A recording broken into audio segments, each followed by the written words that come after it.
Sudah selesai. Apa kabar kalian hari ini? Baik. Kalian sehat semua? Sehat. Oke, sebelumnya Kakak absen terlebih dahulu ya. Fadil, Hadir. Karisma, Hadir. Krisna, Hadir. Lutfi. Hadir. Oke, jadi hadir semuanya, tidak ada yang tidak berangkat? Alhamdulillah semua berangkat ya. Sebelum melakukan pembelajaran lebih lanjut untuk memupuk rasa nasionalisme dan kebangsaan kita, mari kita menyanyikan lagu Indonesia Raya. Semuanya ikut berdiri.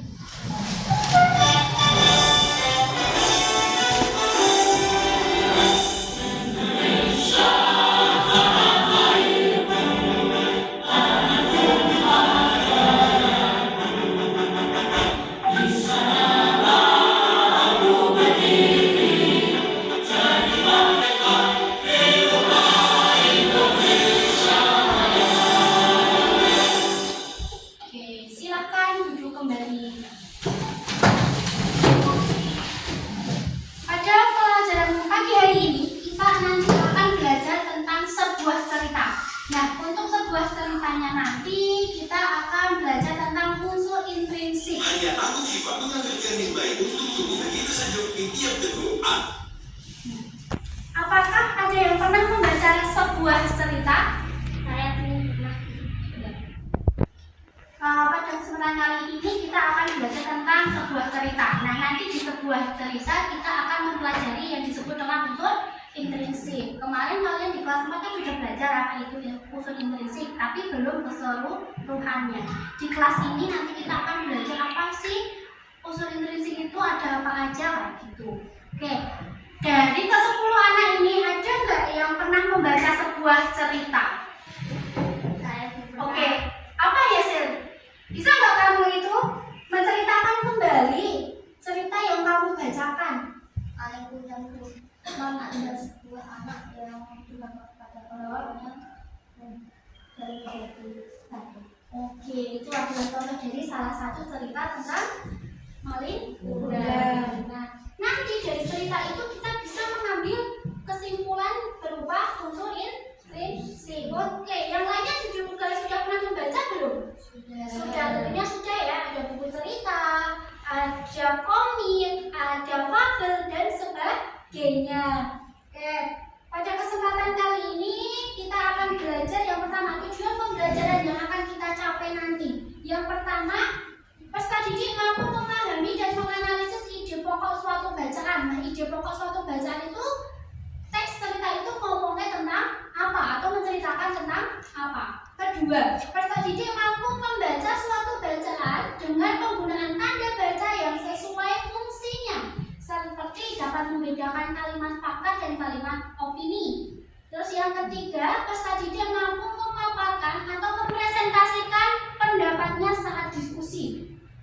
Peserta didik mampu menulis sebuah teks narasi dan informasi menggunakan kaidah kebahasaan dan tanda baca yang sesuai dengan ejaan yang disempurnakan. Yang kelima, peserta didik mampu menganalisis sebuah cerita melalui unsur intrinsik. Nah, nanti di sini yang lebih kita tekankan itu yaitu unsur intrinsik. Nanti gue akan memberikan kalian tugas berupa sebuah cerita, terus nanti kalian disuruh mencari unsur intrinsiknya apa. Setelah itu nanti gue akan bagi kalian menjadi 2 kelompok.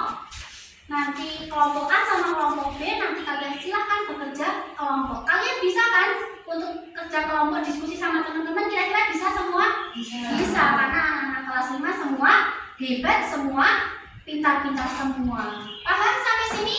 Paham. Selanjutnya, mari kita perhatikan materi yang kita lihat di pembelajaran tentang unsur intrinsik. Oke, yang pertama di sini ada. Pada video kali ini kita akan mempelajari tentang unsur intrinsik cerita.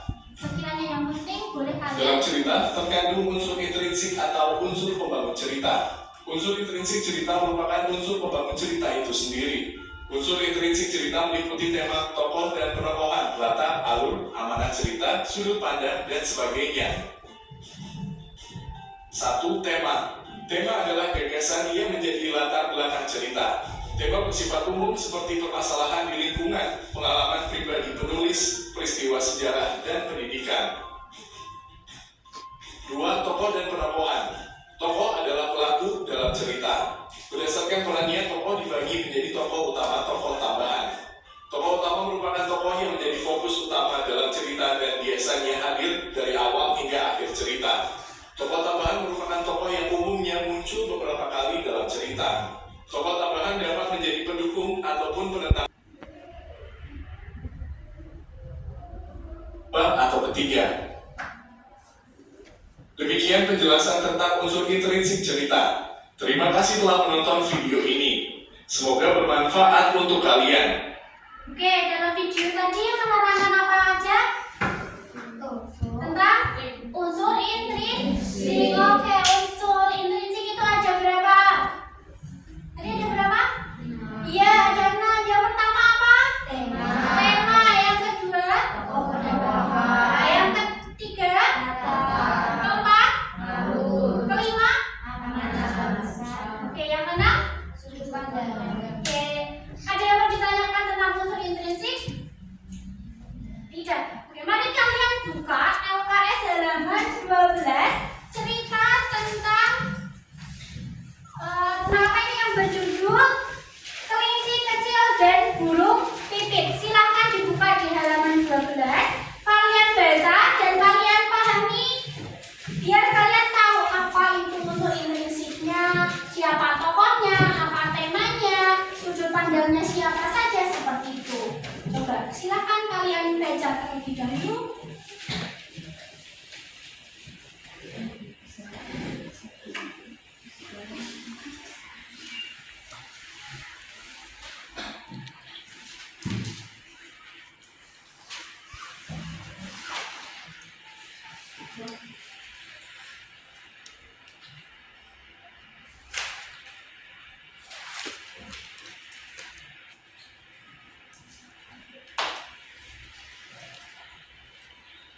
Kalian membaca dari sebuah cerita yang berjudul Kelinci Kecil dan Burung Pipit. Apa yang dapat kalian pelajari? Tadi ada unsur intrinsiknya ya. Coba cerita tadi menceritakan tentang apa kok? Kelinci yang sedang mencuri wortel. Oh iya, seekor kelinci yang mencuri wortel. Tokoh di situ ada tokohnya siapa aja? Ada kelinci sama burung pipit. Di situ siapa yang protagonis, siapa yang antagonis? Kelinci antagonis, burung pipit protagonis. Ya. Terus latar tempatnya di mana kira-kira? Hutan. Di sebuah hutan. Terus kapan terjadinya? Siang. Oh iya, pada pagi hari.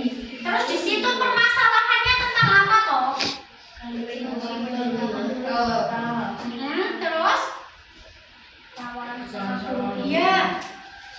Kelinci itu mau mencuri sebuah wortel. Terus ketahuan sama burung pipit. Terus penyelesaiannya seperti apa?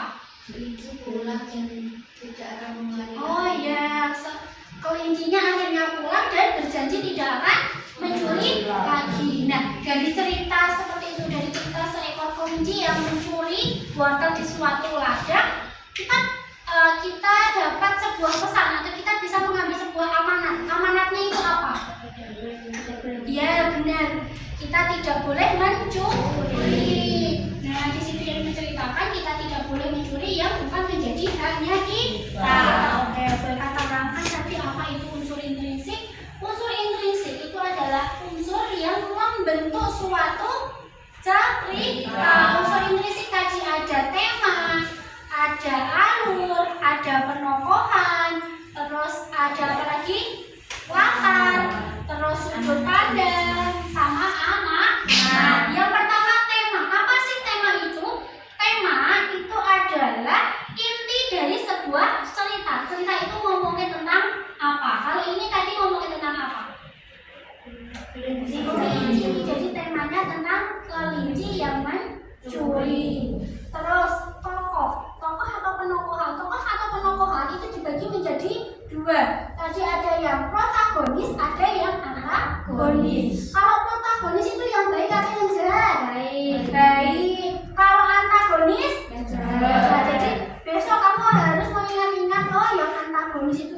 buat protagonis itu ya baik. Setelah tadi selanjutnya Boyka akan memberikan kalian sebuah tugas, tapi sebelumnya Boyka akan menjadi kalian menjadi dua kelompok. Oke, mulai berhitung untuk masuk ke kelompok masing-masing. Berhitung 1, 2, 1, 2 ya. Oke, dari Krisna 2, 1, 2, 1, 2, 1, 2. Nah, oke. Yang kelompok 1 tadi yang menyebutkan angka 1 silakan berkumpul dengan kelompok 1. Yang 2 silakan berkelompok dengan yang 2. Di sini nanti Boyka akan memberikan kalian sebuah LKPD tentang unsur intrinsik. Kalian silakan memilih salah satu tentang bacaan atau cerita. Nanti kalian silakan menganalisis unsur intrinsiknya bersama kelompok kalian masing-masing. Ada yang mau ditanyakan? Paham tentang unsur intrinsik tadi? Oke, diulang lagi unsur intrinsik ada apa aja? Yang pertama, Krisna. Ini silakan dikerjakan bersama kelompok kalian. Kalian tadi sudah memilih kan? Cerita apa yang ingin kalian baca. Setelah kalian baca, terus kalian tulis unsur intrinsiknya di situ. Ada tema, ada tokoh, ada alur, dan lain-lainnya kalian tulis di situ. Setelah nanti kalian selesai menulis di situ, silakan nanti kalian mempresentasikan di depan hasil dari diskusi terkait unsur intrinsik. Paham semuanya? Ada yang mau ditanyakan? Oke, silakan mengerjakan. Tak kasih waktu 15 menit baru sudah selesai.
Nah, di situ nanti menceritakan seperti apa ceritanya, terus nanti ya protagonis siapa, yang antagonis siapa.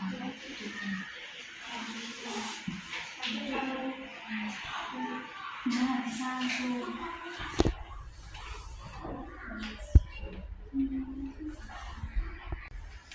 Apakah sudah selesai dalam mengerjakan LKPD-nya? Sudah. Oke, hari ini nanti satu persatu kelompok silakan mempresentasikan hasil diskusi kalian terkait unsur intrinsik dari sebuah cerita yang sudah kelompok kalian pilih. Nanti kelompok lain silakan memperhatikan, apabila nanti ada pertanyaan silakan bertanya. Oke, untuk kelompok kita mulai dulu dari kelompok 1. Silakan kelompok 1 untuk maju ke depan untuk mempresentasikan hasil diskusi kalian.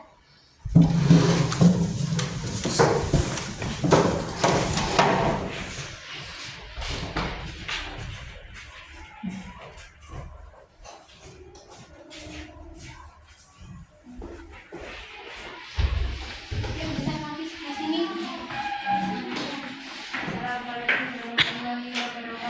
Waalaikumsalam warahmatullahi wabarakatuh. Kami dari kelompok 1 akan memaparkan hasil diskusi. Cerita yang kami ambil yaitu pura-pura intrinsik. Adapun unsur intrinsiknya: 1. Tema tentang kesombongan. 2. Tokoh yang dinamakan pura-pura protagonis dan fungsi antagonis. 3. Alur cerita: prinsip mengejek pura-pura karena tidak bisa lari cepat. Pura-pura menantang lari kondisi akhirnya dimenangkan oleh pura-pura. latar tempat dibutuhkan pada pagi hari. Amanat kita tidak boleh sombong. Demikian presentasi kami. Wassalamualaikum warahmatullahi wabarakatuh. Waalaikumsalam warahmatullahi wabarakatuh. Tepuk tangan untuk kelompok 1 yang sudah mempresentasikan hasil diskusinya dengan baik. Oke, dari kelompok 1 tadi kita bisa mengambil kesimpulan. Mereka menceritakan tentang apa? Kelinci dan kura-kura. Kelinci dan kura-kura yang ngapain tadi? Mereka lomba lari karena kura-kura yang diejek sama kelinci yang tidak bisa lari cepat. Akhirnya tadi dimenangkan oleh siapa? Kura-kura. Tadi pesannya kita tidak boleh apa ya? Nah, kita tidak boleh sombong. Tadi yang sombong siapa? Kelinci. Oke, selanjutnya setelah tadi dari kedua kelompok sudah mempresentasikan hasilnya, yang satu menceritakan tentang kelinci dan kura-kura dan yang satu menceritakan tentang apa tadi? Kelompok 2, kancil yang mencuri timun di ladang Pak Tani. Nah, kedua-duanya sudah sangat bagus. Mungkin untuk minggu selanjutnya atau pas ujian nanti di saat kalian disuruh mengidentifikasi unsur implisit, nanti kalian lebih rinci. Contohnya tadi dalam hal penokohan. Nah, kalau di penokohan tadi kan ada protagonis sama antagonis. Nah, di situ nanti kalian lebih menerangkan lagi. Contohnya tadi di kura-kura dan kelinci tadi. Yang protagonis siapa tadi? Ya, kelinci. Yang kura-kura ya. Ya, yang kura-kura. Dia protagonisnya seperti apa? Mungkin dia baik, dia tidak pendendam. Nah, seperti itu. Yang kelincinya antagonis. Antagonisnya apa? Dibuktikan dengan tindakan dia. Seperti apa tindakannya? Seperti tadi, seperti mengejek kelinci. Setelah mengejek kelinci, dia meremehkan kelinci karena kelinci tidak bisa lari cepat. Akhirnya dia meremehkan. Nah, itu salah satu bukti kalau kelinci itu memiliki sifat antagonis atau sifat jahatnya. Nah, di sini untuk materi unsur implisit kalian nanti bisa pelajari lagi di rumah, atau kalian silahkan buka-buka buku lagi. Kalian pasti bisa karena anak-anak kelas 5 ini semua pintar-pintar. Kalian memiliki semangat untuk belajar yang sangat tinggi. Ada yang mau ditanyakan tentang materi yang kita pelajari hari ini? Tidak, jadi semua paham ya tadi ya materinya ya? Oke, semoga kalian paham. Dan ini jangan sampai lupa karena unsur implisit itu nanti akan berkelanjutan di kelas 6 di semester 1. Untuk kalian ujian pun nanti akan keluar juga tentang unsur implisit. Baik, di akhir pembelajaran kali ini karena waktu juga sudah hampir habis, mari kita simpulkan apa saja tuh yang kita pelajari pada mata pembelajaran bahasa Indonesia ini. Tadi kita akan belajar unsur implisit. Ada apa aja tadi unsur implisit? Amanat,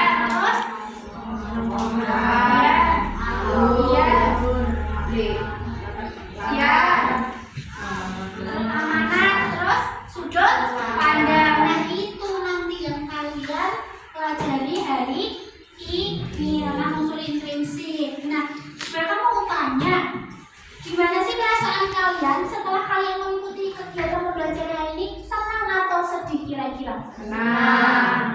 Ada yang belum paham nggak tentang unsur implisit? Apakah kalian sudah paham semua? Paham. Kalian harus paham dan besok pas tes kalian harus bisa menjawab pertanyaan terkait unsur implisit dengan benar. Karena unsur implisit itu kalau kita membaca sebuah bacaan dengan teliti dan cermat, maka kita akan tahu. Terus kegiatan apa yang kalian sukai? Dari tadi kita melihat video pembelajaran, terus dari kita membaca sebuah cerita, terus kalian presentasi. Nah, dari ketiga kegiatan itu yang kalian sukai itu apa? Semuanya. Oke, mungkin perwakilan dari Fadil yang paling disukai apa, Fadil? Dari ketiga kegiatan tadi, pas membaca atau melihat video atau kalian pas kamu presentasi? Oke, pas presentasi. Jadi Fadil mempunyai kemampuan untuk menyampaikan pendapatnya di depan umum. Dan semua yang ada di kelas ini pun harus punya keberanian untuk menyampaikan pendapat di depan umum. Jadi pas tadi kalian diskusi, itu manfaatnya untuk apa? Untuk melatih kepercayaan diri kalian untuk berbicara di depan umum. Ini pun baru 10 siswa aja yang di depan kalian. Besok kalian bisa latihan ngobrol atau ngomong di depan umum biar untuk melatih kepercayaan diri kalian. Untuk tes formatifnya, kalian silakan membuka LKS tuka 1 halaman 48. Karena ini waktunya tidak memungkinkan untuk lanjut, silakan tuka 1 buat PR dikerjakan. Besok pagi silakan kalian kumpulkan, kerjakan dengan semaksimal mungkin. Minimal mereka minta kalian untuk mendapatkan nilai 7. Nanti yang nilainya di bawah 7 akan melakukan remedi, dan nilainya nanti yang di atas 7 nanti akan melakukan pengajian. Apa sih itu remedi? Remedi itu nanti yang dilakukan kalau kalian belum mencapai tujuan pembelajaran yang akan kita capai tadi. Misal nilaimu belum sampai ke 70, maka kamu besok akan mendapatkan soal remedi. Kalau nilaimu sudah tuntas, nanti kamu akan mendapatkan soal pengajian untuk menambah nilai kalian. Oke, karena waktu sudah hampir selesai, mari kegiatan kali ini kita tutup dengan berdoa dipimpin oleh salah satu siswa. Doa mulai. Doa selesai. Mereka akhiri, apabila dalam pembelajaran ini mereka ada salah sama kalian, salah kata atau salah perbuatan, mereka minta maaf dan segala dosanya. Mereka akhiri, Wassalamualaikum warahmatullahi wabarakatuh. Waalaikumsalam.